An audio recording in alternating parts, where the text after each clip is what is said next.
Ito kaagad ang ginawa ni Dasig sa kanyang unang ensayo. Nung mga nakaraan, alam ko hinihintay niyong sumalpak itong si Dasig dahil sa mga videos nga na nakita natin ay talagang grabe itong mang posterize. Unfortunately, nung unang laro ni Dasig ay madulas ang court na napaglaruan namin. Sayang, medyo madulas yung court. Kung hindi, nakakabuelo na maayos. Salpak yun. So hindi talaga siya nakabuelo at hindi niya nailabas ang totoong laro niya. Pero doon naman ay napansin ko na talagang meron din siyang shooting at may potensyal na talagang ma-improve ito at mas magkaroon siya ng mas maraming options. Dito ay nagpa-game winner pa nga siya.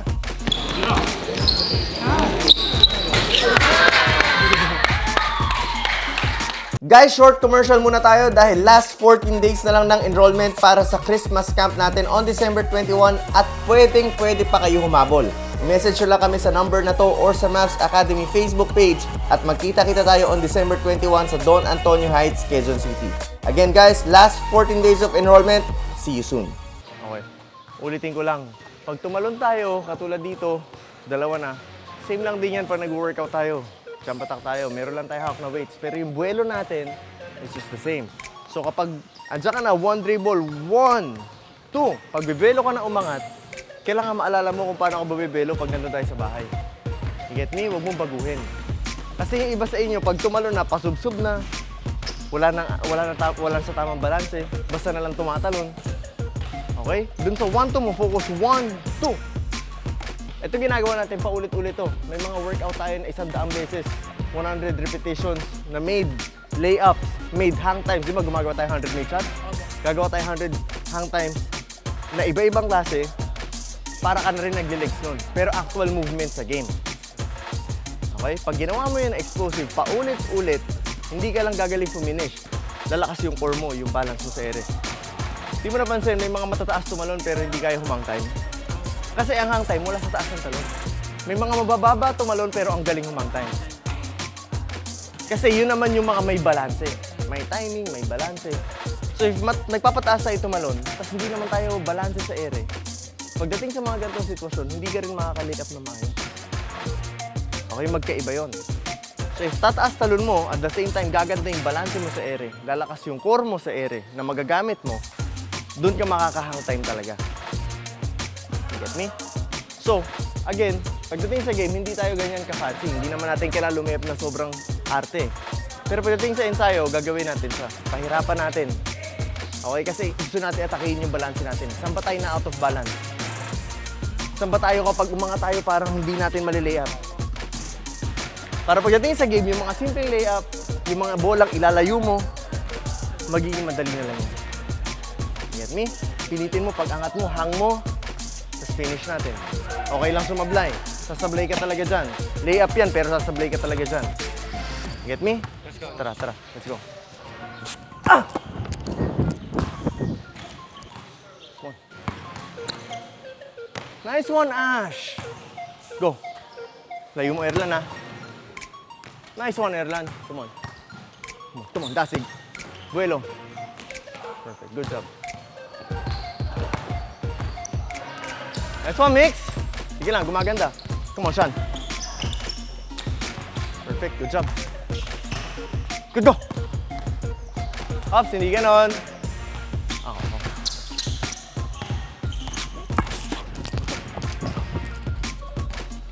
Balance mo, go. Ayun, oh. Get mo? Ang ganda ng angat, eh. Come on, go. Sugot ka pa. Go. Sugit ka pag tumalon. Nice one! Ngayon, Dasig, okay yung balance mo. Problema, yung movement ng bola sa ere, ang liit, ito lang siya. Kailangan mo papag-aralan, mailayo siya. Get me? Malayo mo siya. Come on, ready? Go. Go! Nice one, son. Come on. Go! Nice one, Ashley. Sige lang. Good job. Good try. Ah!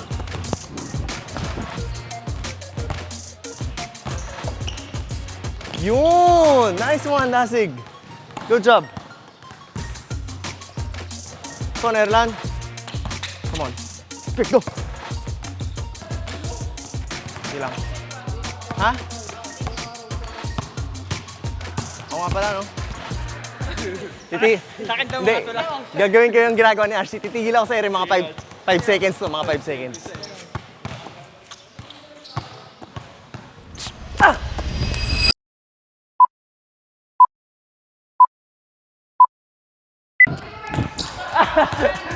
Masyado malakas legs ni Ashley guys, pero pinipilit natin. Ano? Tatlong araw bago ako. Hindi mo alam pare, tatlong araw bago ako bumaba. 3 araw bago pa, sige. 1, 2, 3 days! 1, 2, 3 days. Ay, 3 araw ako sa ere. So, ayan na. Let's go, focus. Go! Nice one! Go. Focus ko. Go. Mix, may mali sa talon mo. Parang masyadong papunta doon. Dapat samahan mo ng angat. Hindi palusong. Mawala ka sa balanse nun. Hindi ganito. 1. Pag ganun yung talon mo eh. Dapat 1, 2. Oh, hindi. Pataas mo. Go. Itaas mo, huwag palayo. Kaya ka nabibitin eh. Go. Yun, mas okay. At ngayong araw naman na to ay ang kanyang unang ensayo. At katulad ng karamihan ay nahirapan talaga siya sa mga drills na ginawa niya. Kitang-kita din na talaga nagsastruggle siya. At normal naman yon. Pero dahil sa mga kasamahan niya ay hindi niya sinusukuan at maya-maya lang ay nakukuha niya na rin ito at nagagawa ng mas mabilis. At maya-maya lang sa kalagitnaan ng ensayo ay bigla nga itong sumalpak. Sobrang effortless at sobrang binasic lang. Dito nga ay nagulat kami dahil first time din namin siya talaga nakita na gawin ang dunk na napapanood lang namin sa mga videos.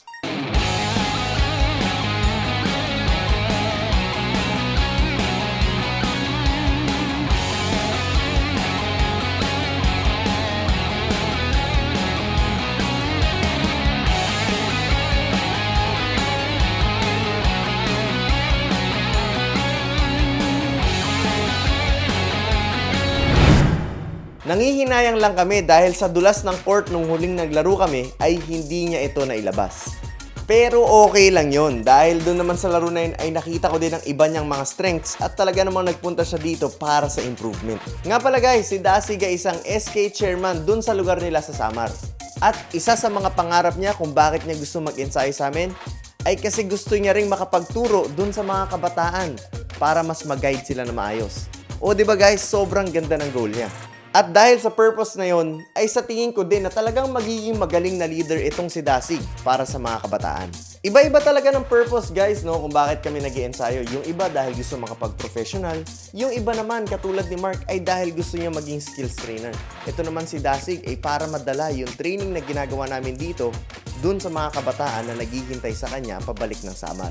Pero kahit iba-iba ang dahilan, ay iisa lang ang goal namin. At yun ay ang mag-improve ng sama-sama. Kaya guys, maraming salamat sa suporta nyo. At ito ang unang training ni Dasig. At hintayin natin ang mas malaki improvement, hindi lang ni Dasig, kundi ng lahat ng mga scholars. Magkita-kita tayo sa mga susunod na videos.